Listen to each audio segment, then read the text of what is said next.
friends, Shay here. Happy holidays! So today is the list a lot of you I know have been waiting for, and that is the best shoujo series that I have started in the year of 2023. Again, the caveat applies that they may not have started releasing in the year of 2023, but I started reading them in the year of 2023. So with that caveat stated plainly for you, let's go ahead and dive into this video. So the first one I have here is Boss Bride Days. Boss Bride Days was a fantastic series that I started this year, dealing with a Yakuza family who ends up bringing this girl into their fold to help decide who the next leader of this Yakuza family will be. So whoever wins her heart gets to become the next Yakuza leader for their syndicate. And it's basically this why choose story with her and these three guys. I can see the appeal of all of them. I do have a couple that I favor, but no matter who she ends up with, I'm going to be happy because I like all the guys. So it's a really fun series. Again, this is one in digital jail that I think a lot of people would enjoy if they gave a chance. So definitely give it a chance if you've got some time. The next one I have here is Honey Lemon Soda. Honey Lemon Soda is what Komi Can't Communicate wanted to be in a way. I think this is a more romance forward version of that. So if the romance moved at a better pace and Komi Can't Communicate, that's what Honey Lemon Soda is to me. I really enjoy it. It's a really sweet series. Again, this is one I'm a little bit behind on, but I do intend to try to catch up here soon. So hopefully I'll be able to dedicate some time to that in the month of December since I'm doing a lot of pre-filming. So hopefully that will help. The next one I have here is a complete 2-volume series, and that is My Secret Affection. So this is a really interesting take on a world in which queer relationships are the norm and being heterosexual is considered wrong or taboo. So I think it's a really interesting look at how someone who is heterosexual could maybe get some empathy for how queer kids feel when they're feeling attraction for someone that they quote unquote shouldn't feel attraction for. So I just really appreciate what the series is doing. I think it's brilliant. Again, it's a 2-volume series. It ended up getting canceled from what I heard. And I really wish that this one could have kept going because I think there's a lot of really interesting discussions that could have happened here. The next one I have here is The Yakuzas Bias. I am obsessed with the comedy of this series. So essentially this bodyguard of the Yakuza is helping bodyguard the daughter of the boss. And she's obsessed with idol culture. And so she introduces him to it and he ends up getting a idol bias. Which means, like, if you're not familiar with idol speak, that is like one person in a band that you favor above all others. Like, they always stand out to you. You like them as a human, all that kind of stuff. So it's really fun because you see him kind of start to fanboy about it. And then the band gets wind of this at a concert and like they all like kind of get in on it, and other members of the Yakuza start to kind of form biases as well.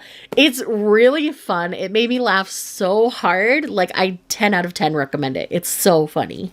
The next one I have on this list is Me and My Beast Boss. This is so fantastic. I love it so very much.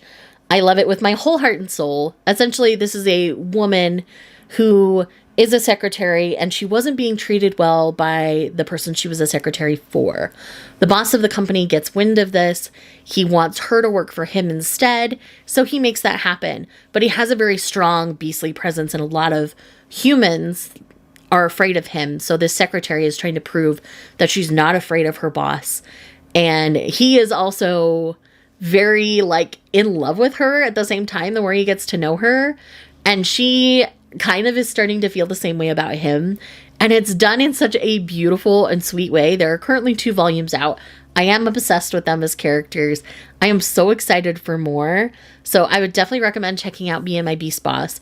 Granted, some people aren't okay with the anthropomorphized human situation, but it doesn't bother me at all in this one. I think it's done in a really lovely way. So I would definitely recommend checking it out. Okay, this next one, I always stumble over the name of the hero because it's in the title, and that is Shoujo Kan, Stole My First Time. So in this one, they're technically a little bit older, but basically he ends up stealing her virginity in a way. He's an experienced guy. She's wanting to learn, so he agrees to teach her, but he ends up becoming kind of obsessed with her along the way. It's really sweet and really cute. I had a great time with this one. This is one where, again, it's kind of stuck in digital jail, and I really think it's such a good one. Like, I'm really, really excited, like, for more of this one. So I definitely need to pick up more. The next one I have here is Our Bodies Entwining. So again, this is about an older couple starting to explore a sexual relationship together. And it's so good. I don't want to say too much about this one because the setup of this one is unique in its own way. So I think I'd rather people just kind of like dive in and try with this one. Again, it's another one in digital jail via Kodansha, so you can try through their Kodansha app. I'm not a fan of the app, so I don't use the app. I just buy them through my Kindle. So volume ones tend to go on sale fairly often, so maybe try to pick it up that way. The next one that no one is surprised is going to be on my list for this year, and that is My Happy Marriage.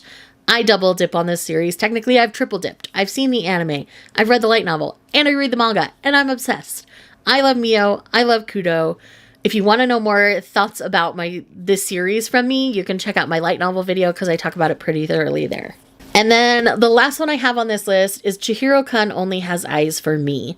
So this is one where we're dealing with a guy who's very into fashion. He's been looking for his muse, his inspiration, and he finds it in this girl in his school. And so she ends up being a model for his fashion line.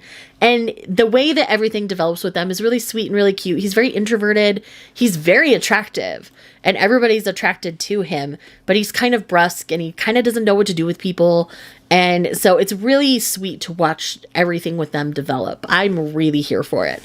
So that is it for this list. I am so happy with the shoujos that I read this year. I read a lot more than these. These are just the ones that stood out when I sat to make the list. So with that said, if you're here just because you love me, leave me a high heel emoji for Chihiro Kan Only Has Eyes for Me. And I will see you guys in the next video. Bye.